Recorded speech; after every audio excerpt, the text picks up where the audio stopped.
अस्सलाम वालेकुम, नमस्कार, सत श्री अकाल, जय भीम, जय जिनेंद्र। मैं मुख्तार अहमद, चीफ एडिटर, अमरावती हलचल न्यूज़ के लिए। अभी हम पहुँचे हैं बडनेरा जूनी बस्ती अलमास कॉलोनी पहल फाउंडेशन का हेड ऑफिस, जहां पहल की संस्थापक अध्यक्ष डॉक्टर अलबिन हक से एक विशेष मुलाकात लेने के लिए पहुँचे हैं। हमने पता लगा है कि आज शायद अमरावती के कमिश्नर डॉक्टर परवीन आष्टीकर से मुलाकात करने के लिए गई थी, तो हमें पता लगा तो हम पहुंचे हैं। आइए जानते हैं उनसे डिटेल में कारण क्या है, रीज़न क्या है जो आज ये अमरावती मनपा आयुक्त डॉक्टर परवीन आष्टीकर से मुलाकात करने के लिए गई थी। आइए मुलाकात करवाते हैं कि हमें आज पता लगा कि आप डॉक्टर परवीन आष्टीकर मनपा आयुक्त की मुलाकात करने के लिए गई थी, और हम जानना चाहते हैं, हमारे दर्शकों को बताइए आपके रीज़न क्या था और आप क्यों पहुँची थी। अस्सलाम वालेकुम। सबसे पहले तो मैं आपके चैनल के माध्यम से जो लोग मेरे साथ हर उसमें थे, आज दो बडनेरा की नई दो शख्सियतें हैं। एक हाफिज़ बाबू हैं, अलहाज हाफिज़ बाबू, और दूसरे अब्दुल सादिक भाई है जो हमारे साथ थे। साथ ही मुश्ताक भाई, जावेद भाई, ये लोग सब इरशाद। मौलाना आज़ाद उर्दू हाई स्कूल के प्रेसिडेंट हैं हाफिज़ बाबू, और सेक्रेटरी अब्दुल सादिक साहब हैं। तो ख़ास तौर पे इन लोगों ने आज मुझे अकम्पनी किया, मेरे साथ थे, और हम लोग यहाँ गए थे। जैसे कि आप जानते हैं कि पहल ने तकरीबन 4 साल होते आ रहे हैं, और हमने हमेशा कोशिश की कि बडनेरा की जो भी समस्याएं हैं, जो भी इश्यूज़ हैं, या जो भी चीज़ें चलकर प्रॉब्लम्स हम तक आती हैं, या मेरी नोटिस में, या मेरी जो टीम है, मेरी जो ग्रुप है, उनके नोटिस में कहीं भी कोई भी प्रॉब्लम था तो बहुत सारे मसलों को हमने हल करने की कोशिश की, खुदा ने ज़रिया बनाया। और जैसे इसमें चाहे वो सबसे पहली जो मुझे याद आता, मैंने शुरुआत की थी कि मोहम्मदिया नगर का मेरी जो पहली मीटिंग वहाँ लगी थी कि लोग नाला क्रॉस करते थे तो घुटने तक पानी के बीच में से वो नाला क्रॉस करते थे कांधे पे बच्चों को लेकर स्कूल जाने के लिए। तो वो सबसे बड़ा उनका इशू था। और वहीं पे मोहम्मदिया नगर का ही दूसरा एक इशू था कि वहाँ पे सिंगल फेस की लाइन थी, इतनी बदहाली थी कि वहाँ पे जो सादे घरों में लाइट भी ढंग से जलते नहीं थे। तो गर्मियों में आप इमेजिन करिए कि कितनी तकलीफ़ होती होंगी। तो जब उन लोगों ने मेरी पहली मीटिंग वहाँ लगाई तो ये सबसे पहले हमने 3 फेस की वहाँ पे लाइन लाए। MSCB का, महानगर पालिका और MSCB के कोऑर्डिनेशन से वहाँ पे 11 पोल लाए। आज अल्हम्दुलिल्लाह वहाँ हर घर में कूलर चलता है, लाइट चलता है, फ़ैन चलते हैं, लोग एक आराम से ज़िंदगी जी रहे हैं। वो सबसे बड़ा जो प्रॉब्लम था उसका खुदा ने ज़रिया बनाया। उसके बाद कुछ घर थे जहाँ तक लाइट नहीं पहुँची थी, वहाँ पोल, और ऐसे तकरीबन 11 से 15 पोल हमारे थ्रू वहाँ आए हैं।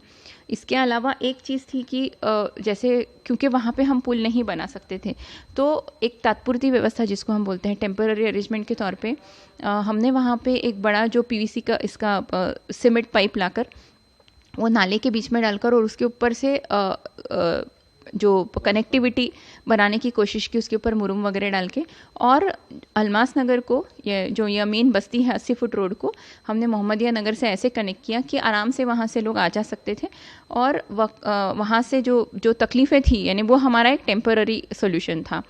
तो उसके बाद वक्त पे वहाँ पे जैसे भी हालात रहे, मुरुम डालना है या टेम्पररी बेसिस पे जो कच्ची नालियाँ खोदना है, क्योंकि मेरे पास कोई निधि नहीं थी और मैं उसके लिए कोई ऐसे परमानेंट ये नहीं कर सकती थी। तो जो भी बेस्ट सॉल्यूशन उस वक्त मैं कर सकती थी तो मैंने और मेरी टीम ने किया। उसके रीज़न मेन आज हम जानना चाहते हैं आपसे, आप डॉक्टर परवीन आष्टीकर से मिलने के रीज़न?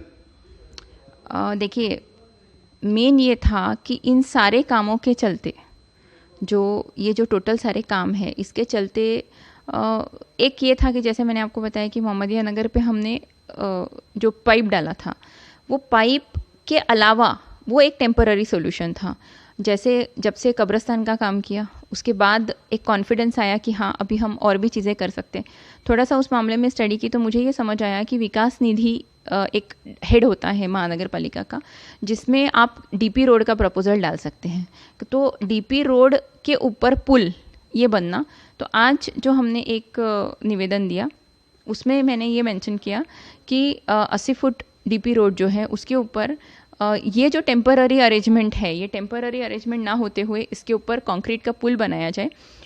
ऐसा पुल कि जो ताउम्र वो 2 बस्तियों को कनेक्ट करे। और सबसे मेन इशू जो था कि अगर जैसे पिछले साल बाढ़ आई तो पूरे आसपास के लोगों के घरों तक पानी घुसा, तो अगर वहाँ पे एक प्रॉपर पुल बन जाता है तो नाला कंटिन्यू साफ़ होता रहेगा और वो पुल के ज़रिए, पुल के नीचे से पानी बहता रहेगा और लोग बस्ती हम कभी भी मोहम्मदिया नगर उधर की विट्ठलवाड़ी है या जो भी वो एरिया है बस्ती से डिस्कनेक्ट नहीं होगा।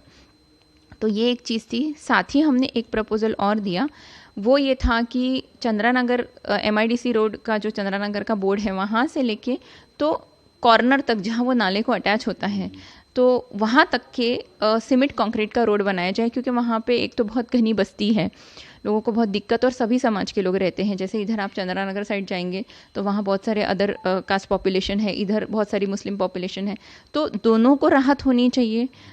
दोनों के लिए हमको काम करना है एक सेक्युलर बेसिस पे, तो दोनों को राहत होनी चाहिए। प्लस वहाँ पे MSCB का ऑफिस है, वहाँ जाने के लिए लोगों को बहुत दिक्कत होती है। हमारे जोन का जो MSCB का ऑफिस है वो वहाँ पे है, तो बारिश में पानी में तो वो एक रोड बनना चाहिए। ये दो चीज़ों को हमने प्रायोरिटी में आज की डेट में दिया निवेदन में आप? जी हाँ, आज की डेट में दिया और मुझे उम्मीद है कि जैसे आज तक किए सारे कामों में कामयाबी मिली है तो इंशाल्लाह ये काम में भी मुझे उम्मीद है कि हम आगे चल के ये काम कर पाएंगे। हमने कल देखा कि आपने जो चमन नगर टी पॉइंट है जहाँ का रोड काम बनना शुरू हुआ है, हमने वहाँ की एक न्यूज़ भी फ्लैश की थी। हमने 2-3 न्यूज़ फ्लैश की थी वहाँ की, क्योंकि वहाँ पे हमने देखा है कि बहुत से हादसे हुए, बहुत से लेडीज़ वहाँ गिरी, बहुतों के एक्सीडेंट हुए है।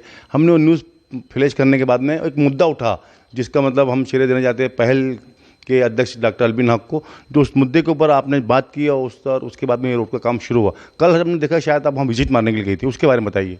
हाँ, कल एक्चुअली हमने वो रोड का काम बहुत दिनों से पेंडिंग था, तकरीबन 1 साल हो गया था। बाकी पूरा अमरावती से वहाँ तक का और उसके आगे से, मतलब वो जो जितना पट्टा छोड़कर अलमास दरगाह के अलमास गेट के सामने से और चमन नगर और वहाँ सजना जी मंदिर तक के उतना पार्ट छोड़कर बाकी पूरा रोड बन गया था। अब उतने रोड पर इतना ट्रैफिक है, क्योंकि वो रोड स्टेशन जाता है, कॉलेजेस हैं, बहुत सारा नई बस्ती को जाता है और कंटिन्यूस ट्रैफिक है, तो वहाँ पे बहुत सारे हादसे हुए। तो जब कंटिन्यू लोगों के कॉल्स आए, वीडियोज़ आए और ज़ख्मी कंडीशन में लोगों का, तो फिर मुझे ऐसे लगा कि इसके बारे में एटलीस्ट बात करनी चाहिए। तो यहाँ के वहाँ के जब सारे लोग, the main important thing is कि कल आप इस बात पे गए थे वहाँ? नहीं, वहाँ के जितने चमन नगर के लोग जो ऊब गए थे, अब तंग आ गए थे कि भाई अब बहुत हो गया, अभी आपको कुछ करना चाहिए, ये रोड का काम शुरू नहीं हो रहा है और हमको बहुत दिक्कत हो रही है। ख़ासतौर पे बारिश में बहुत ज़्यादा कहर था। तो वो सिचुएशन में PWD के जो चीफ़ एग्जीक्यूटिव इंजीनियर है थोटांगे सर, मैं उनसे मिलने गई पिछले महीने और उनको एक निवेदन दिया था इसी महीने के 16-17 तारीख को, और उनको एक मेमोरेंडम दिया कि आप ये रोड का काम ख़त्म करिए जल्दी से जल्दी, और जो भी बेस्ट फैसिलिटीज़ आप कर सकते हैं, जैसे ज़ेब्रा क्रॉसिंग है, उसके बाद वहाँ पे स्पीड ब्रेकर्स हैं, उसके बाद वहाँ बीच में पुलिस चौकी लगा के सिग्नल, ट्रैफिक सिग्नल लगाना है। प्लस हमारा एक पिछला बहुत दिनों से जो एक पेंडिंग प्रपोजल था, जो रोड के कारण नहीं हो पाया था महामंडल के सैंक्शन करने के बावजूद, वो था बाहर गाँव के बसेस के लिए आने जाने के लिए जो स्टॉप, कि बाहर गांव की बसेस वहाँ पे रुके। तो ये एक चीज़ भी हमारी पेंडिंग थी। तो वो सारे मसलों को लेकर चमन नगर के ही कुछ जिम्मेदार लोगों के साथ हम लोग वहाँ गए, और जब उनसे मैं मिली तो मुझे ये पता चला कि 31 अगस्त को कॉन्ट्रैक्टर से वो कॉन्ट्रैक्ट ख़त्म हो रहा है। अगर वो रोड अब नहीं बनाने दिया गया, वजह कोई भी हो, तो उतना जो पार्ट है वो डिलीट कर दिया जाएगा, वो प्रोजेक्ट में से डिलीट कर दिया जाएगा। और देखिए कैसा है कि जितने का कॉन्ट्रैक्ट निकला था उसमें से उतने रोड का जो खर्च, जितना पैसा था वो वापस चला जाता। मेरी ये इच्छा थी, मेरा ये ख्वाहिश थी कि एक तो बहुत मुश्किल से पैसा आता है, खासतौर पे बडनेरा जैसी जगह का डेवलपमेंट बहुत मुश्किल से हो रहा है, तो आया हुआ पैसा वापस ना जाए, ये मेरी पहली प्रायोरिटी। और दूसरा ये था कि लोग कब तक दिक्कत बर्दाश्त करेंगे। अब रही बात, देखिए एक चीज़ थी कि वो रोड का काम चला, प्लस वहाँ अब कल कुछ थोड़ा सा अप्रोच रोड को लेकर, जैसे चमन नगर के तरफ या कुछ गलत फहमियाँ फैलाई गई थी, तो उसके चलते मैं ये चाहती थी कि डायरेक्टली जो अब जो नए एग्जीक्यूटिव इंजीनियर वहाँ अपॉइंट हुए हैं, तुषार काड़े सर, जो मैं समझती हूँ बहुत ही ज़हीन में, तो वो आए और वो उनके खुद वो लोगों को बता दे कि भाई यहाँ क्या होना है। इसलिए उनको रिक्वेस्ट करके उनको हमने बुलाया और उन्होंने वहाँ काफ़ी देर खड़े रह के सारी लोगों की जो गलतफहमियाँ थी, जो फैलाई गई थी, जो मिसकंसेप्ट से, वो क्लियर किए कि अप्रोच रोड जो है तो वो अप्रोच रोड ही बनेगा, वहाँ सीढ़ियाँ नहीं होंगी क्योंकि वो प्रैक्टिकल नहीं है, पायरियाँ नहीं हो सकती है। दूसरा, वो रोड बनेगा बहुत अच्छा बेहतरीन बनेगा। अब इसके अलावा जो आगे की जो चीज़ें थी, जैसे वहाँ अंडरपास का तो सर्वे एक बार हो चुका है, नागपुर से अधिकारी आ चुके हैं, अंडरपास वहाँ पॉसिबल नहीं। कल भी उन्होंने समझाया कि अगर आप अंडरपास डालने की कोशिश करोगे तो एक छोटा सा ऐसे सुरंग जैसे बनेगा और वो राहत कम और एक क्राइम का स्पॉट बन जाएगा, क्राइम का एक प्राइम स्पॉट बनेगा, जहाँ पे रात बिरात अगर कोई जुर्म होता है तो इसके लिए जिम्मेदारी गवर्नमेंट की नहीं रहेगी। दूसरा, वहाँ पानी भरने के बाद प्रैक्टिकली अगर उसमें पानी भरता है तो उसका इस्तेमाल आप नहीं कर सकते। देन दूसरा प्रपोजल था कि भाई फुट ओवर ब्रिज, तो फुट ओवर ब्रिज अगर वहाँ बन सकता है तो वो बने, लेकिन रोड को रोककर फुट ओवर ब्रिज बनना मुमकिन नहीं था। फुट ओवर ब्रिज की जब भी निधि गवर्नमेंट से आएगी, सैंक्शन होगी, वो एक टोटली अलग प्रोसेस है। पीडब्ल्यूडी का रोड फुट ओवर ब्रिज के लिए रोकना ये प्रैक्टिकल नहीं था। ये जो है ये ख़त्म हो जाना चाहिए, ये रोड पूरा बन जाना चाहिए। उसके बाद जो भी डेवलपमेंट हो, ऑफ कोर्स पहल उसका स्वागत करता है और हमेशा मैं डेवलपमेंट के फेवर में हूँ, चाहे कोई भी करे। लेकिन सिर्फ उसको रोकने के लिए अगर कोई पॉलिटिकल स्टंट्स के लिए उसको रोका जाए तो ये मुनासिब नहीं था। तो इसीलिए कल हमने काड़े सर को वहाँ पे बुलाया और मैं पर्सनली गई। यूजुअली मैं बहुत कम जाती हूँ, जहाँ मुझे ऐसा लगता है कि नहीं मेरी वजह से कुछ हो सकता है तो ही मैं जाऊँगी, अदरवाइज़ अननेसेसरी मैं जगहों पे, क्योंकि मुझे इतना, मेरी टीम इतनी सक्षम है, वो इतने एफिशिएंट है कि वो खुद ही अपने अपने जगह के जो भी जिम्मेदारी पहल ने ली है वो संभाल लेते हैं।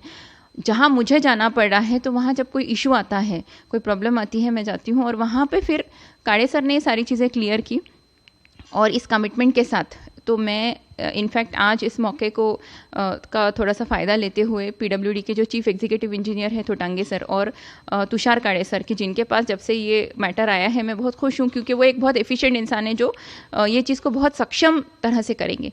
तो इनका शुक्रिया अदा करना चाहूँगी कि वो आए और बहुत पॉजिटिवली, थोड़ा सा बदमज़गी भी हुई बट ठीक है, वो सब चीज़ें एक पार्ट है ये चीज़ों का, बट अल्टीमेटली एक अच्छा विजिट रहा और उन्होंने जल्दी से जल्दी वो कंप्लीट करेंगे और बेहतरीन तरीके से करेंगे, जिससे हम, जैसे मैंने उनको कल भी कहा कि ये सारी चीज़ों के परे, लाइक ये सब पॉलिटिकल अप्स एंड डाउन्स है, इसके परे आम आदमी को फोकस करिए, आम आदमी की सहूलत का ख्याल रखिए और उसके अकॉर्डिंगली काम होना चाहिए। और बाद में देखिए जो भी डेवलपमेंट के लिए जो भी होता है, तो जाहिर सी बात है कि अगर पहल जरिया बन सके, ना करे कोई भी करे, पहल हमेशा उसका समर्थन करेगा। Thank you madam.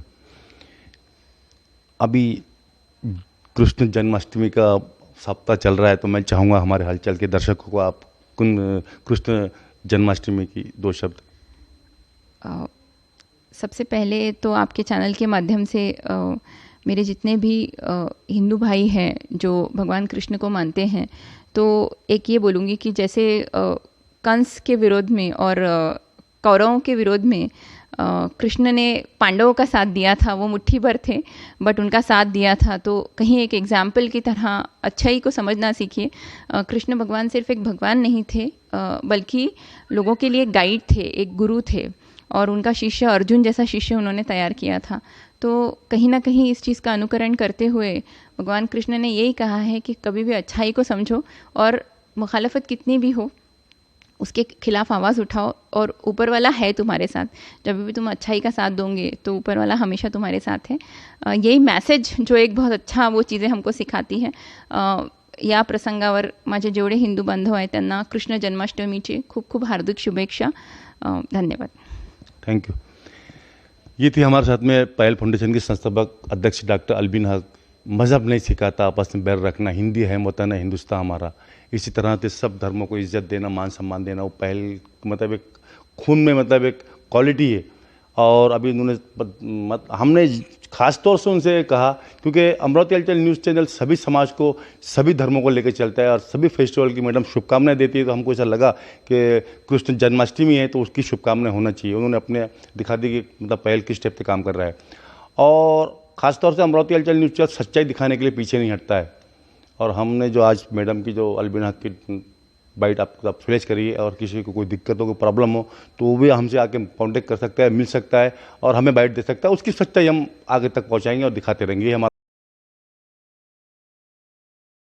आप मैडम इतने कार्य कर रहे हैं बडनेरा शहर के अंदर, हमने देखा है कि 4 साल से लगातार आप समाज सेवा करते जा रही हैं। हर समाज के लिए हमने देखा कि यहाँ पे कोरोना काल के समय में भी बहुत ही पहल ने सहयोग किया। हिंदू, मुस्लिम, सिख, ईसाई, बौद्धिस्ट सभी लोगों को अपने यहाँ पे जो भी आपकी कैपेसिटी है वो आपने करवाए। हम उसको कैमरे के सामने नहीं कहेंगे, पर बडनेरा शहर जानता है कि पहल ने क्या किया। आपने इतना कार्य किया, उसको ऐसा कोई दिक्कत प्रॉब्लम तो नहीं हुआ आपको? मतलब मैं जानना चाहूँगा। देखिए, आपके इस सवाल को ज़्यादा बहुत लंबा चौड़ा जवाब ना देते हुए, क्योंकि ऑलरेडी लोग सब जानते हैं कि क्या दिक्कत हुई और क्या कौन लोग उसका रिस्पॉन्सिबल रहे, बट मैं सिर्फ 2 लाइनों में आपके इस टोटल सवाल का जवाब दूंगी कि ना छेड़ किस्सा है उल्फत, ना छेड़ किस्सा है उल्फत बड़ी लंबी कहानी है। हमें गैरों ने नहीं लूटा, ये तो अपनों की मेहरबानी है। शुक्रिया। Thank you madam. Mukhtar Ahmad, अमरोती हलचल न्यूज़ के लिए कैमरामैन आनंद गोसावी के साथ। जय हिंद, जय महाराष्ट्र।